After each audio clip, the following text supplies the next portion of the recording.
Car ఇక్కడే ఉంటుందిగా. Car ఇక్కడ ఉంటే వైద్యం ఎవరు చేయిస్తారు? మీరు రండి హాస్పిటల్కి. అవసరం లేదు, ఇదిగోండి 50,000 తీసుకెళ్ళి ముందు వైద్యం చేయించండి. ఖర్చు ఎంతైనా నేనే భరిస్తాను. నేను మీ ఏరియాలో ఉంటున్న సీత వాళ్ళ మరిదిని. నేను అక్కడికే వెళ్తున్నాను. మీకు ఏ అవసరమైనా అక్కడికి వచ్చి నన్ను అడగండి. డబ్బు నేను ఏర్పాటు చేస్తాను. ఈమె సీతమ్మ వాళ్ళ చెల్లి కదా? సీత వాళ్ళ మరిదంట. సరే మీరు వెళ్ళండి. పదండ్రా, నిన్ను హాస్పిటల్కి తీసుకెళ్దాం.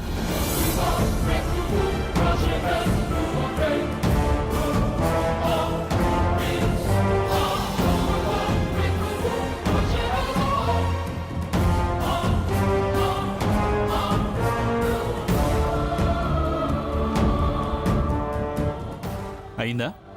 నీ కోపం ఖరీదు 50,000. తన కోపమే తనకు శత్రు అని ఇందుకే అన్నారు. చాలు గాని పదా. నేను అక్కడికి రాను, ఇంటికి వెళ్తాను. నిన్ను పిలుచుకురమ్మంటేనే నేనొచ్చా. వెళతానంటే నా డబ్బు నేను తీసుకుని వెళ్తా. తర్వాత వాళ్ళు ఎక్కడికి తీసుకెళ్తే అక్కడికి వెళ్ళు. ఇదిగో బావా బావా, ఎందుకు వాళ్ళని పిలుస్తున్నావు? అప్పచెప్పి వెళ్దామని. వాళ్ళు నన్ను తంతే నీకు సంతోషమా? మాతో కలవటం నీకు ఇష్టం లేదుగా, అందుకే నీ దారిన నిన్ను వదిలేద్దామని. బెదిరిస్తున్నావా? ఏమన్నా అనుకో, వస్తేరా లేకపోతే పో. వస్తాను పద. గుడ్, పద.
అన్ని జాగ్రత్తగా వడ్డించండి.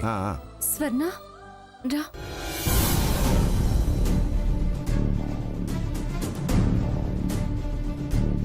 ఎందుకే ఊరికే నా మీద విరుచుకు పడతావు? ఎందుకు చిరాకు పడతావు? కోపం తెచ్చుకుంటావు? నేనే నిన్ను అనలేదు కదా. చూడు, తిరిగి వచ్చానని నువ్వే నీతి సూక్తులు హితోక్తులు చెప్పే ప్రయత్నం చేయకు. ఆయన పిలిచారని వచ్చాను. చూడు సీత, ఎవరి ముందో శంఖం ఊదే ప్రయత్నం చేయడం మన చెప్పుతో మనం కొట్టుకున్నట్టే అవుతుంది.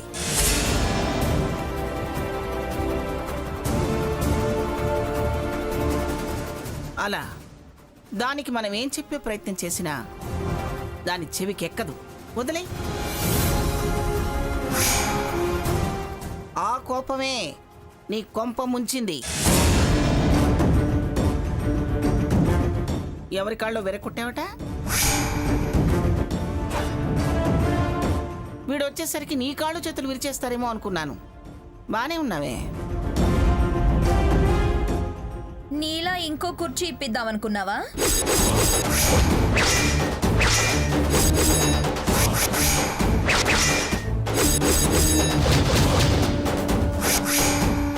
నీ అంత అదృష్టం అందరికీ పట్టదులే. నిజమేనే, బుర్ర తక్కువ దానివైనా విలువైన మాటే అన్నావు. నేను నడవలేకపోవచ్చు కానీ నలుగురిని నడిపించగలిగే అదృష్టాన్ని ఇచ్చాడు భగవంతుడు నాకు.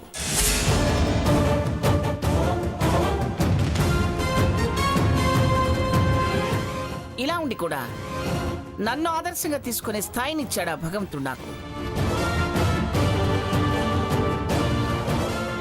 మనసులో మంచి ఆలోచన, సాధించాలనే పట్టుదల ఉండాలే గాని ఏ లోపానైనా జయించవచ్చని నిరూపించిన దాన్ని నేను. అత్తయ్య గారు, ఏమిటే, ఏమనద్దు అంటావా?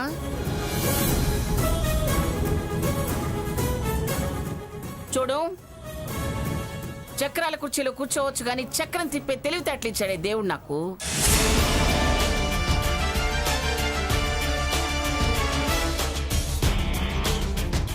నన్ను దెప్పితే పుట్టగతులు లేకుండా పోతావు, ప్లీజ్ జాగ్రత్త. అమ్మమ్మ గారు వదిలేయండి. ఏదో పొరపాటున నోరు జారింది. మళ్ళీ జారకుండా నన్న ఉంటుందనే నేనేమిటో, నా కెపాసిటీ ఏమిటో, నా లెవెల్ ఏమిటో దానికి వివరంగా చెప్తున్నాను.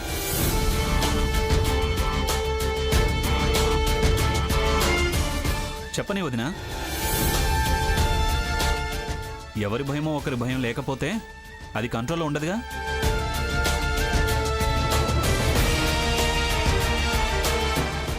క్లియర్గా బుర్రకెక్కనివ్వు.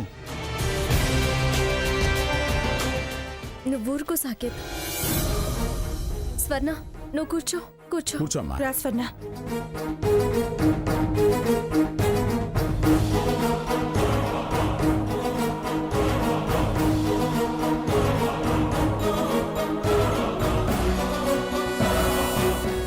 ఈ వంటలేంటో వడ్డన్లేంటో.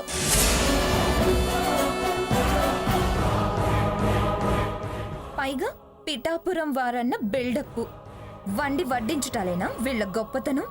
ఈ ఆడంగి పనులు పెద్ద గొప్ప అనుకుంటున్నారా?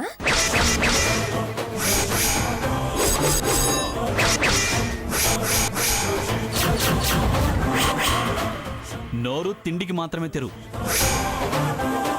అడ్డంగా వాగితే పళ్ళ వరస రాలుతుంది. నమిలి మింగటానికి ఏం మిగలవు.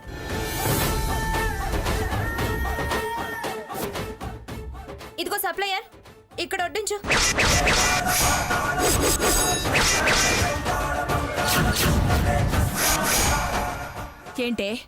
ఏంటే ఆ పిలుపు? సప్లయర్ ఏంటే సప్లయర్?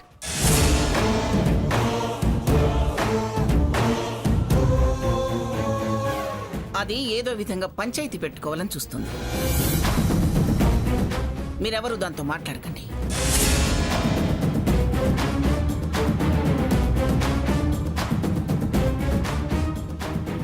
అమ్మా, స్వామి రండి, స్వామి రండి, కూర్చోండి.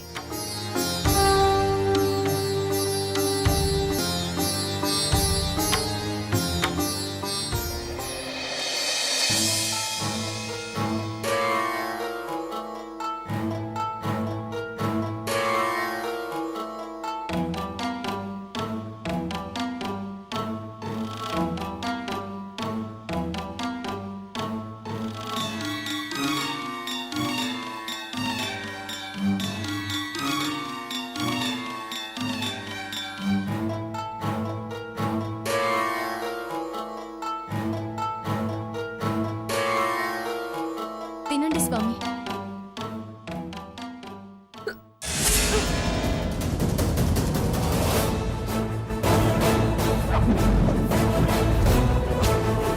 స్వర్ణ, ఏమైందమ్మా? బురద కంపు, స్లమ్ వాసన.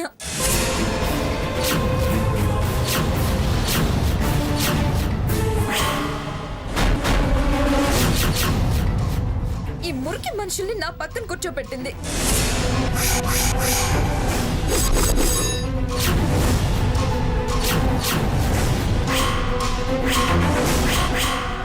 ఏంటి, నేను వీళ్లతో కలిసి భోజనం చేయలేను.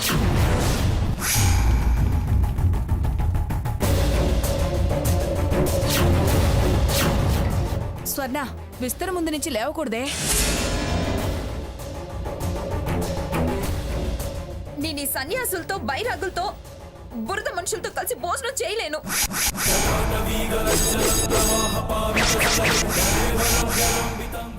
అమ్మా, దేహానికి వాసనలు ఉండవు, మన ఆలోచనలను బట్టే ఆ వాసనలు.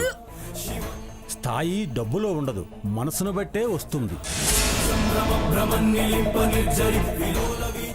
చీత్కారాలు సంస్కారం అనిపించుకోవు. సాటి మనిషిని ప్రేమించలేని వాళ్ళు మనుషులు అనిపించుకోరమ్మా.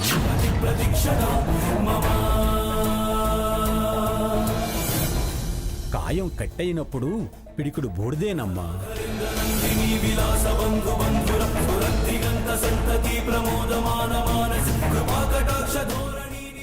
ఎవరైనా ఈ నాగరికము నడుమ పోయేవారే. ఏయ్ ముసలోడా, ఎక్కువ తక్కువ వాగుతున్నావేంటి?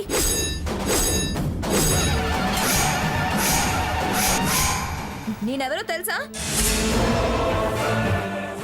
అహం అని తెలుస్తూనే ఉంది తల్లి. పిచ్చి పిచ్చిగా వాగితే పళ్ళు రాల్తాయి.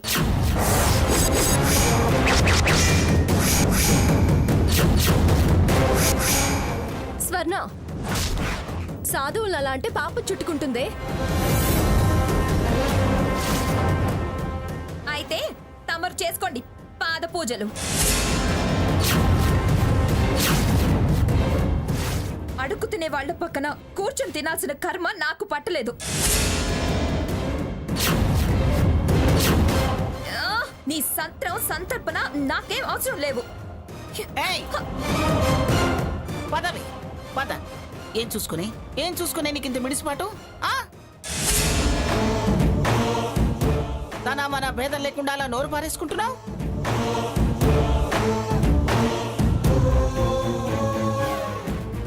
ఏమిటే ఏం చూసుకునే అంతంత మాటలు అంటున్నావు? తత్వాన్ని అర్థం చేసుకునే తెలివి ఎలాగూ లేదు. పాపం మాటలు మాట్లాడి పాపం మూట కట్టుకుంటావేమిటే? వచ్చి స్వామివారి పాదాలు తాకి క్షమాపణ చెప్పు. నా తల నరికినా సరే నిన్ను నమస్కారం కూడా చేయను.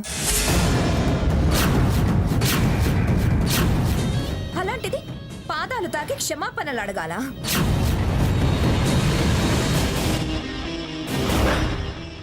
టీకానా లేక వేషం వేశాడు.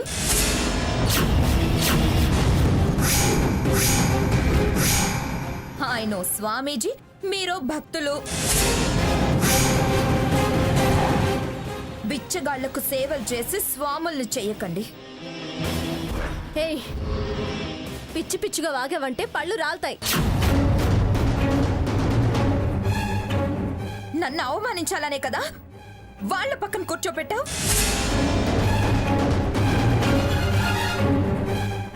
ప్లాన్ వర్కౌట్ కాకపోయేసరికి ఇలా విరుచుకు పడుతున్నావా? అలాంటి ముదరష్టపు ఆలోచనలు, ప్లాన్లు నీకు అలవాటే.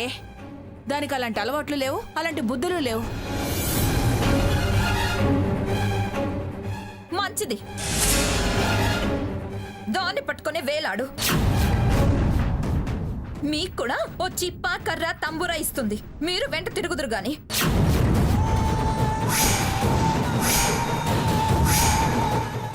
నిన్ను కని పాపం చేశాక అంత గొప్ప అదృష్టం మాకెక్కడ దక్కుతుంది? అంత వర్రీ అవ్వాల్సిన పనేం లేదు. కావాలంటే నేను కొని పెడతానులేండి కాషాయ వస్త్రాలు. ఎందుకే ఎంతగా పెట్టలేకపోతున్నావు? ఓనీలే అనుకుంటున్న కొద్దీ పైత్యం వికారిస్తున్నట్టుంది. పైత్యం కాదు, ఇక్కడుంటే పిచ్చెక్కుతుంది. ఎక్కడికే విదిలించుకుని వెళ్ళాలని చూస్తున్నా? పదవే ముందు పదా.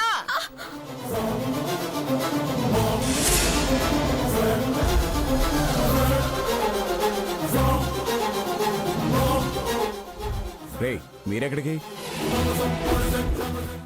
కీళ్ళెరిగి వాత, నరవెరిగి తీత తనకు బాగా తెలుసు.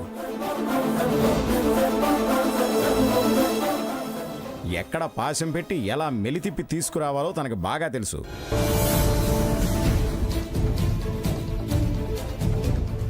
రండి, మనం మన వడ్డం సంగతి చూద్దాం. రండి.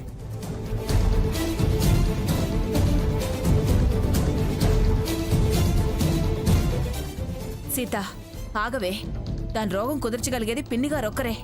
ఏంటో అమ్మా, ఎప్పుడు ఏది చేద్దాం అనుకున్నా ఏదో ఒక రచ్చ చేస్తూనే ఉంది. వదిలేయమ్మా సీత. అన్నదాతవు, ఆందోళనగా ఉండొద్దు.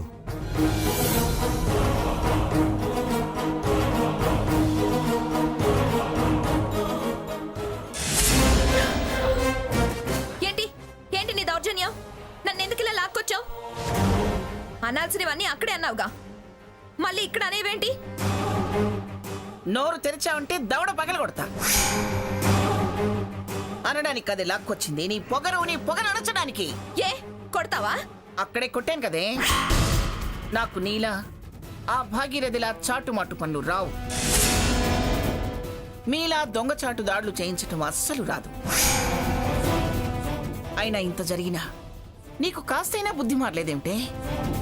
జనంలో వదిలేసి వచ్చుంటే తలోకు తన్ను తన్ని మళ్ళీ నీ నోరు లేవకుండా చేసుండేవాళ్ళు. పాపం కదా అని వాడు విడిపించుకుని తీసుకొస్తే నీలుగుతున్నావేమిటే నీలుగుడు? అక్కడ అన్నది చాలేదనా ఇక్కడ మొదలు పెట్టావు? నాకు గాని చిర్రెత్తిందో ఏం చేస్తావే? ఏం చేస్తావు? ఎవరిని తల్లకిందులు చేస్తావే? నీ బోడి బెదిరింపులకి ఇక్కడ భయపడే వాళ్ళు ఎవ్వరూ లేరు. ఎలాగూ వాడు కాదని అనుకుంటున్నాడు.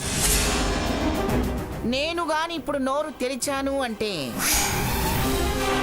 నువ్వు ఆ భాగీరథి కలిసి రఘురాం మీద దాడి ప్లాన్ చేశారని చెబితే తలో పక్క చేరి నిన్ను బంతాటాడతారు. మీ అమ్మ, మీ అక్క సీత వీళ్ళందరూ కలిసి నిన్ను చెతకబాదుతారు. సాకేత్ నిన్ను చీకొడతాడు. రఘురాం అడ్డుపడకపోతే ఆ భాగీరథిని నిన్ను జైల్లో పెట్టిస్తాడు. మేము చేరదీయం. రామచంద్రయ్య కూడా నిన్ను గుమ్మంలోకి రానివ్వడు. అప్పుడు నీ బతుకేమవుతుందో ఆలోచించుకో. అయినా ఈ విషయం నీకు ఇంతకు ముందే చెప్పాను. ఆ క్షణంలో నటించావు, మళ్ళీ ఎప్పటి ఆటే ఆడుతున్నావు. నేను ఇది విషయం అంటే చాలు నీ బతుకు ఇంతే సంగతులే.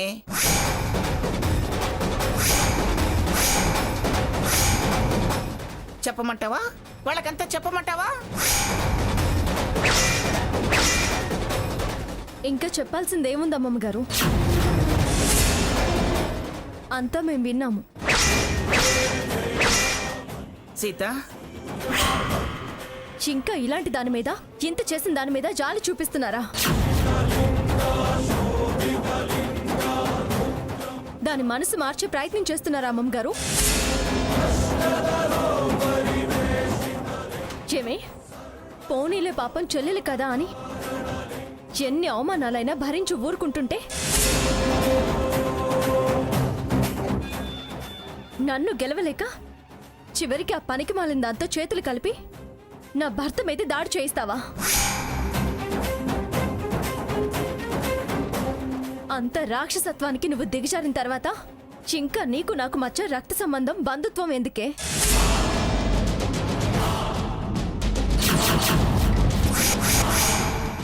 ఈ క్షణం నుంచి నీకు నాకు ఏ సంబంధం లేదు. నువ్వెవరో నేనెవరో.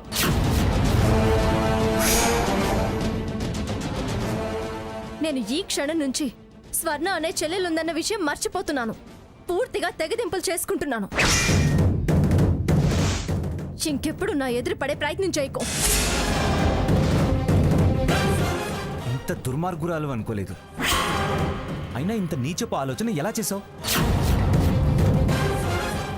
నిన్ను చూస్తుంటేనే అసహ్యం వేస్తుంది. తెగదింపులు చేసుకుంటున్నాను. ఇంకెప్పుడు నా ఎదురు పడే ప్రయత్నం చేయకు. ఇంత దుర్మార్గురాలు అనుకోలేదు. అయినా ఇంత నీచపు ఆలోచన ఎలా చేసావు? నిన్ను చూస్తుంటేనే అసహ్యం వేస్తుంది.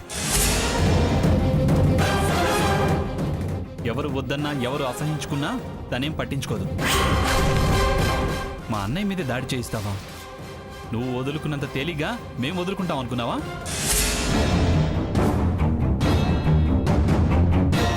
నువ్వు చేసిన దుర్మార్గానికి నీకు సరైన శిక్ష పడేలా చేస్తా. ఇప్పుడే పోలీస్ కంప్లైంట్ ఇచ్చి నేను సాక్ష్యంగా ఉంటాను. నీకు వాళ్ళైతేనే కరెక్టే.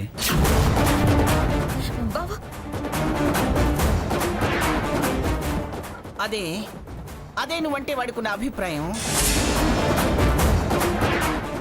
తప్పే తప్పే అని నువ్వెంత చెప్పినా వినలేదు. అనుభవించవే, అనుభవించు.